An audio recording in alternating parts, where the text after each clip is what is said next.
I'm Duke Nukem, and you're watching Revenant Evil.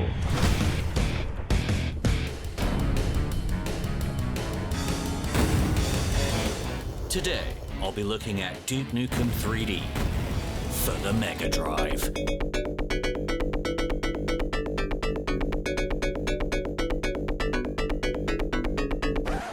Okay, that's enough of that. So, what's the story here? The Megadrive is a piece of tech from the late 80s. Why does it have a version of Duke 3D? Who made it, and why? And more importantly, is it any good? Well, in today's video, I try and find answers to these questions. Hello everyone, I'm Evil, and today I'd like to invite you to join me as we take a look at Duke Nukem 3D on the Sega Megadrive. I hope you enjoy.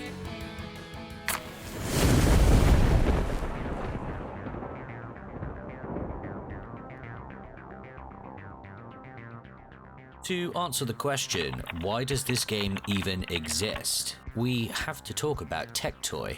TecToy are a toy and electronics company from Brazil, and shortly after they were founded in 1987, they completed a licensing agreement with Sega, which allowed them to sell a game based on Zillion, a Japanese anime. The deal turned out to be wildly successful, and even ended up selling more units in Brazil than it did in Japan. And so, a great partnership was born. TecToy would go on to release all of Sega's consoles in the region, and would continue to have sales success with Sega hardware even after the rest of the world had long since moved on.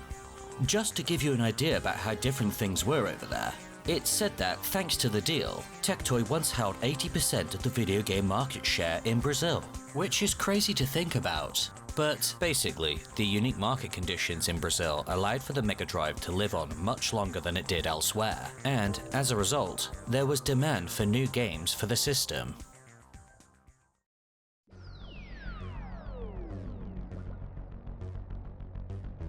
Picture this, it's 1998, and while most of us are eagerly awaiting the Dreamcast, Brazilian gamers are about to experience Duke Nukem 3D for the Megadrive.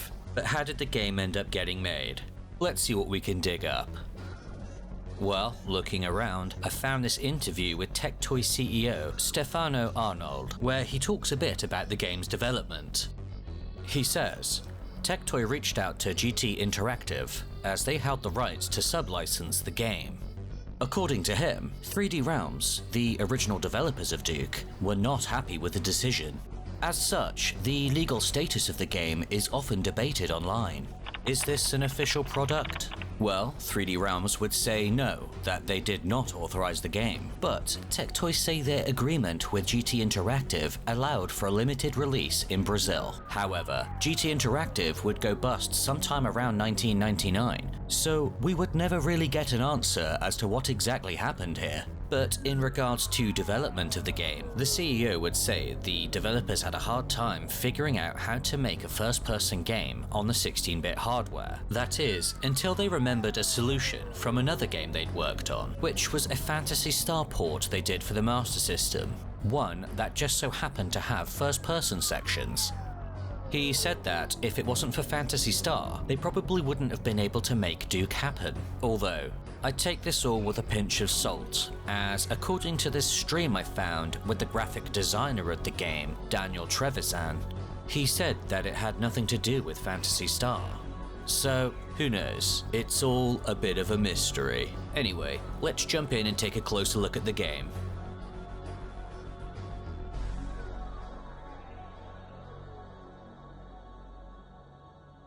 Time for some Grabbag.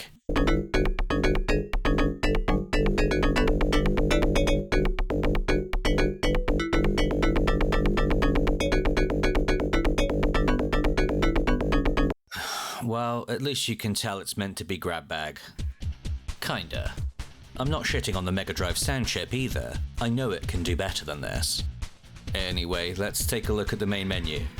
So here we have New Game, Load, Credits, and Help, which are all present on the PC version. The Options menu is missing, however. Load seems to be broken and displays a garbled mess, but that's probably because I haven't saved anything yet, so I'll leave it for now. Help is a list of the controls, which is very useful. It says default controls, but I couldn't figure out how to change them. The credits section is quite faithful to what you'd see on the PC. It credits a lot of the original stuff, and only has one small page of credits for the Megadrive version. Anyway, pressing New Game gives us the option to choose our difficulty. The Damn I'm Good difficulty option is missing here. But don't worry, if it's a challenge you're after, this game has you covered. Even on Piece of Cake, expect your ass to be handed to you.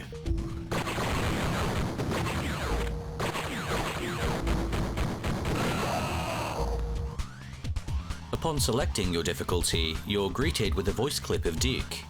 Let's rock. It's compressed to shit, but it's still quite impressive for the hardware. Hold up, why is it loading Spaceport? That's right, unfortunately there are only 9 levels in the game, and they're all loosely based on everyone's favourite episode, Lunar Apocalypse. Naturally, the game had to be massively simplified to work on the Megadrive, so of course, there's no build engine here. The game has more in common with Castle Wolfenstein than it does Duke 3D. Levels are completely flat and have no verticality. You're unable to jump or crouch, or look up and down. But there are a bunch of textures and sprites ripped from the PC version, which I was surprised to see.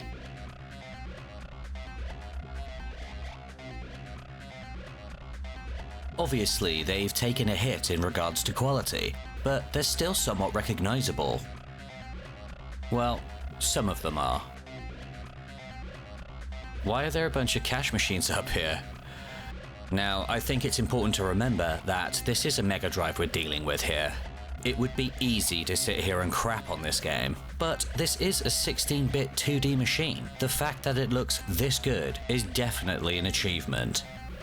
Some levels share names with levels from the PC version, but the levels themselves are nothing alike. They are mostly just small empty rooms and empty corridors. It's easy to get lost because everywhere looks the same. Though if you do get lost, don't worry, as the map has also made its way over. Which, again, I was surprised to see, but it's almost not worth using because it slows the game to a crawl. Weapons remain faithful to the PC, and they look pretty good. Some sound effects have been altered, but it's nothing worth complaining about. Well, maybe the Ripper is. There are 9 enemies in the game, so there are a few missing from the PC. Here, the Assault Captain, Battle Lord, Sharks, Recon Patrol Vehicles, and the Cycloid Emperor are all missing in action. And for some reason the Assault Troopers are blue, similar to how they were redesigned for Duke 64. Of course, enemies don't look as good as they do on PC, but what's here is impressive. And presumably due to limitations, the only death cry enemies will make is that of the Assault Trooper, which is definitely weird. I mean, it's weird enough to see the Pig Cop in space, let alone making Assault Trooper noises. You move forwards and backwards with the D-pad, and turn with left and right. Pressing and holding B will allow you to strafe, and you will have to learn some weird button combinations. For example, to pause the game, you have to press Start and A and B. Or, to change gun, you have to press Start and C. It's not ideal. Though, looking at the help menu, it seems that having a 6-button controller can mitigate some of this frustration. Controls feel slippery at best, but let's be real, a first-person shooter was never going to control well on a Megadrive. And, as I mentioned earlier, the game is hard as shit, and not in a good way. Aiming is difficult, enemies fire fast and hit hard, and there's very few health pickups. I'm not ashamed to admit I played the first couple of levels, and then looked up the God Mode cheat. Life's too short. Although, I did want to mention the save feature. If you press Start and ABC, you will bring up the game menu, which will allow you to save your game. I found this feature especially impressive. You're able to save anywhere, and loading will bring you back to the exact spot where you left off, which, of course, isn't impressive by today's standards. But I don't recall any Megadrive games with such a save feature. I don't have the cartridge, so I don't know if saves persist after powering down the console, but either way, Color me impressed.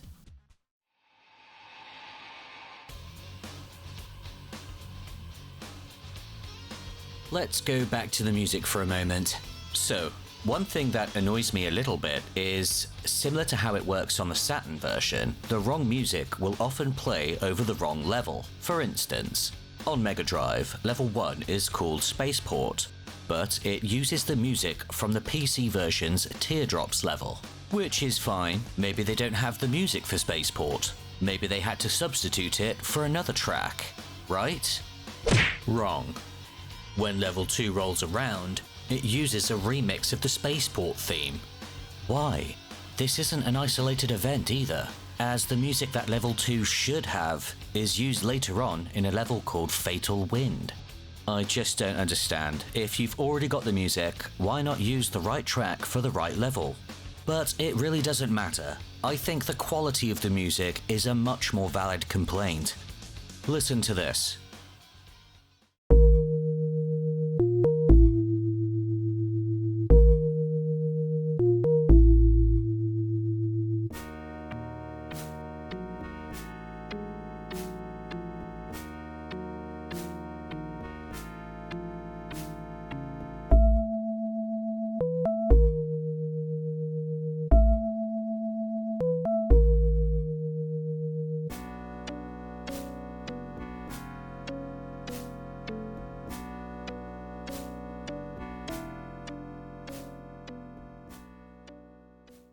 Now, of course the Mega Drive sounds worse than the PC. That's not what I'm getting at. I'm merely trying to demonstrate how empty these mixes are. Like, there's a bunch of missing instruments. There's just not a lot here, and it ends up sounding awkward. I mean, it could definitely be worse. But even as someone that plays a lot of Duke, I had trouble recognizing some of these songs. And I want to reiterate that I know the Mega Drive can do better. Anyway, that's all I really have to say about this, so let's move on.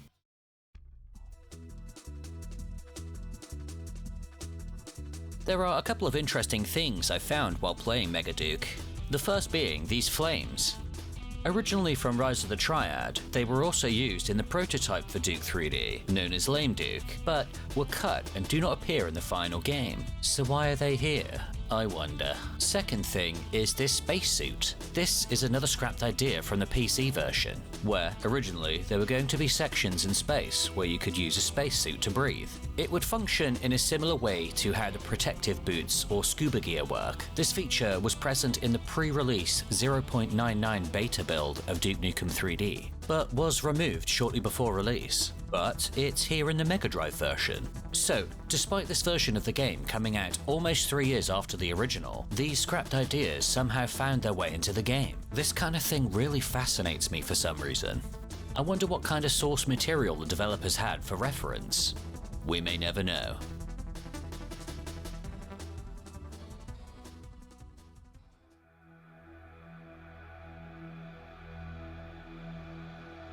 I find this version of the game completely fascinating. The fact it exists is crazy in itself. The hardware is simply not suited to these kinds of games. Duke Nukem 3D should never have appeared on the Mega Drive, but here it is. What the programmers have achieved here is incredible. The sprites and sound effects are all recognizable. The music is, well, there's music, which is more than the N64 can say. And it's clear that real effort was put into making it as authentic as possible, given the limitations. The babes are here, teleporters, hell, they even simulate elevators. It's clear that a lot of love went into this, but ultimately, I feel like it's cool because it's on the Mega Drive, not necessarily because it's a good game. But I feel like I'm stating the obvious here. Although, I would like to know, what do you think of Duke 3D for Mega Drive? Have you ever played this game? And what do you think of the game's soundtrack? Let me know in the comments below, and I'll see you next time. Cheers. Don't forget to like and subscribe to Revenant Evil, or I'll kick your ass.